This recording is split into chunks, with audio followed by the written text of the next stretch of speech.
Now she's with God. Our age, and it's just scary because that could have been any one of us.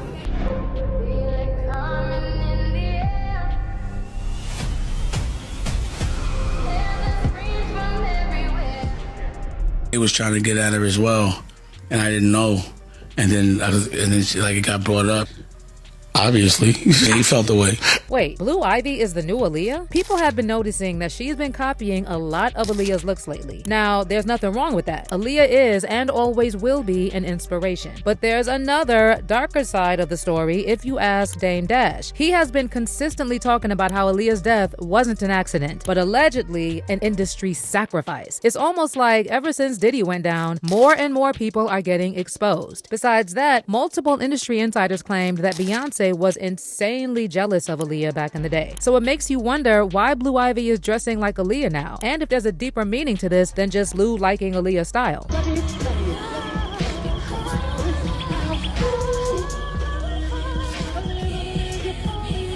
This all started after Blue Ivy and Jay-Z went to watch the Lakers vs. Spurs NBA Cup quarterfinal game. And while some fans said Blue is looking more and more like her mom the older she gets, others couldn't help but notice Blue's striking resemblance to Aaliyah. And it's not so much her facial features, but the hair, sunglasses, outfit, the whole vibe was giving Aaliyah. And before you say it's a reach, Blue Ivy's grandma, Tina Knowles, previously admitted that Blue takes inspiration from Aaliyah. Back in 2023, when Blue performed with Beyonce on the Renaissance tour, Tina wrote on IG, "She was so smooth with it. Has such a smooth swag. Reminds me of the great Aaliyah. So cool with it. She is the coolest, most confident 11-year-old I know." But weirdly, Tina later edited the caption and removed the part about Aaliyah. Now here's where it gets even messier. Dame Dash recently appeared on the YouTube series Point of View, and he crashed out when they asked him why he dated Aaliyah after Jay-Z. Dame denied this and claimed that Jay tried to get with Aaliyah, but she turned him down and picked Dame instead. You dated her after your artist dated her. You don't think my artist denied he was trying her. Everybody put their bid in. I'm gonna tell you right now, as a man, okay, I'm never ever wifing a girl that any of my friends smashed. It's not happening. So why'd you date her after Jay? I just told you that. Now you're reading the papers wrong.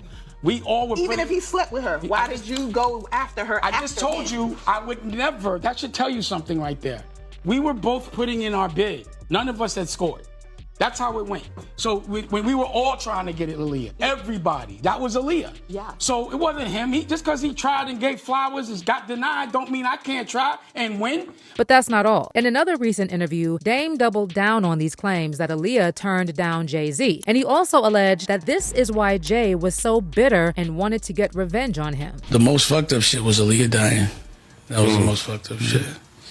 And all the shit I had to deal with that. You'll be surprised how people act when they think you're hurt. That's when they really start trying to make moves on you. That time I was beefing in Def Jam and shit, like when I was, they got that tape of me, and that's when they made that meeting, and they made that meeting to do some shit behind my back. So that's when they go. And, you know, business is ruthless like that. Life is ruthless. Jay was trying to get at her as well, and I didn't know. And then she, like, it got brought up, and I was like, fuck both of y'all. But it never worked out for them, and we were both like trying to get at her. I like kind of eased up, but then we ran into each other. Is he bitter? Obviously, he felt the way. Now here's where people start connecting the dots. For years now, rumors have been flying that Aaliyah's death was orchestrated by someone powerful in the industry. And some people, like Jaguar Wright, for example, pointed the finger directly at Jay-Z and Beyonce, claiming that they both had a lot to gain from Aaliyah being out of the picture. And then Jaguar also brought up that weird interview Mary J. Blige did shortly after Aaliyah died, where she referred to Aaliyah's passing as a spiritual. He lined up Dame Dash, stole his life identity, and took his love.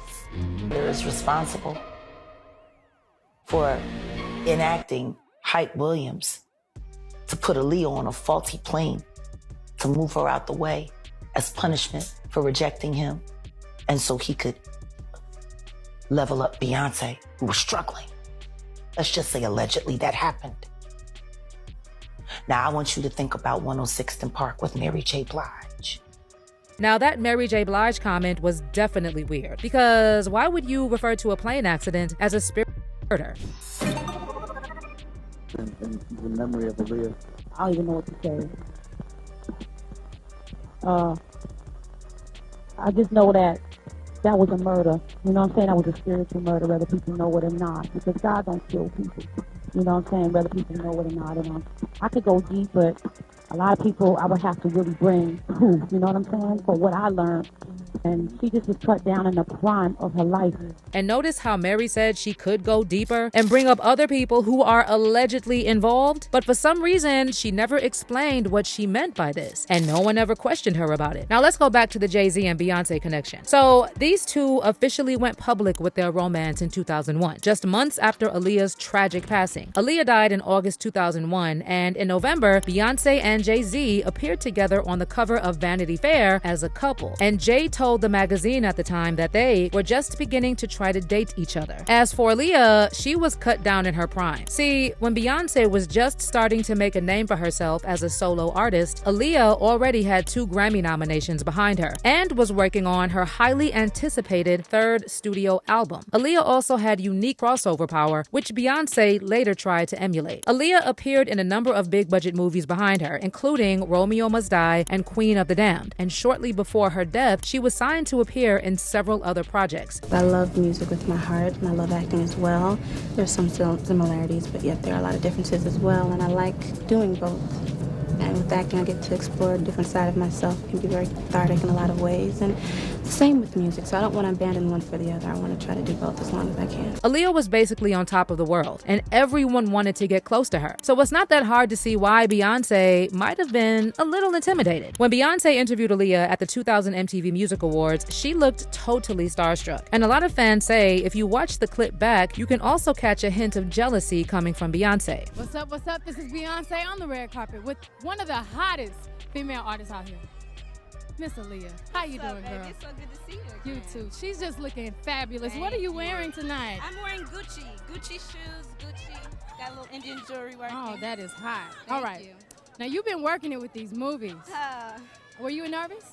very nervous, but I'm real happy. It's something I've wanted for a long time, so Yes. to finally make that transition, And it's great. You're doing another movie this summer, right? Hopefully things work out. Everything will be rolling. That's So, yeah. great. But just months after this appearance, tragedy struck. On August 25th, 2001, Aaliyah's life was cut short when she died in a plane crash in the Bahamas. She was only 22 years old. And as most of you probably already know, her passing has been shrouded in controversy for years. There were so many strange details about the official narrative. And the most disturbing one is the fact that Aaliyah had been sedated and carried onto the plane while unconscious. Now let that really sink in for a second. It's almost like Aaliyah had a bad feeling. Like she knew something wasn't right and tried to avoid it, but they pushed her into a situation that ended up costing her her life. And here's the part that really messes people up. To this day, no one who was there has clearly explained what kind of pills she was given. She apparently just had a headache. So why was she given something that knocked her out so quickly? And why was she carried onto the plane against her will? Especially when she had already made it clear that she didn't want to fly. But just when you think it can't get any crazier, it later came out that the pilot brought in to fly Aaliyah back to the States didn't even have a valid pilot's license. Only moments after takeoff, the plane crashed just about 200 feet from the runway, killing Aaliyah and 8 others on board. Aaliyah's bodyguard, Scott Gallen, actually survived the initial crash, but his injuries were so severe that he passed away from them shortly after, which meant that there were no surviving witnesses from the plane itself except for the people who stayed behind in the Bahamas and flew out the next day. And that group included Hype Williams and Aaliyah's choreographer Fatima Robinson. And to this day, Hype and Fatima still haven't explained why they chose to take a different plane, while Aaliyah was forced to board the one she had a bad feeling about. She suffered severe burns and a head injury. The coroner said that even if she survived the crash, that due to shock, her recovery would have been nearly impossible. Scott Galen, Aaliyah's security guard,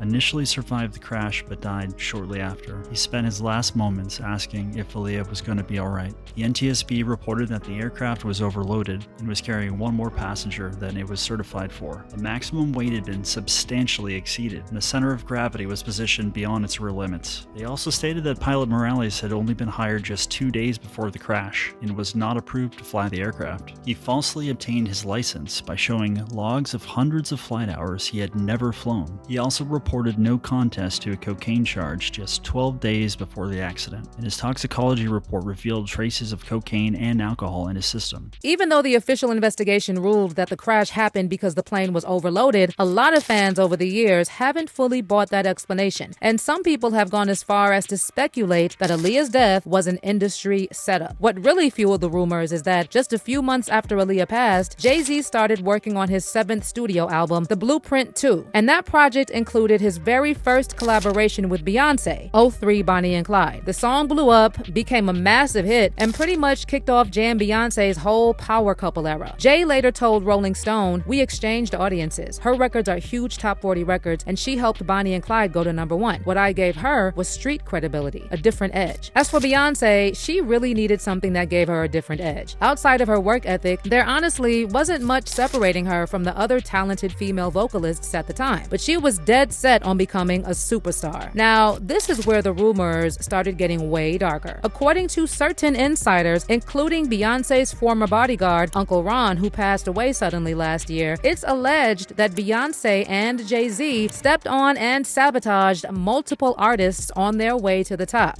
I know so much on how you got where you are, how you stepped on many people, on anybody to stay on the top. So remember, your relationship was a business relationship, financial, to get to the top, to become billionaires. There's no love there. See, what's done in the dark will definitely come in the light. Keep your threats up. I'm here today. Now, does this mean Jay-Z and Beyonce had something to do with Aaliyah's demise? Well, obviously, we can't make any claims. This is just pure speculation. But at the same time, it's hard not to see why fans are suspicious about the official narrative of Aaliyah's death. So many things simply don't add up. And at the end of the day, we all know how dark the music industry is. Well, let me know your thoughts on all of this. Do you think there's something weird about Blue Ivy copying Aaliyah? And what about these theories that Aaliyah's death was orchestrated to make room for Beyonce? Drop your comments below, and I'll catch you in the next video.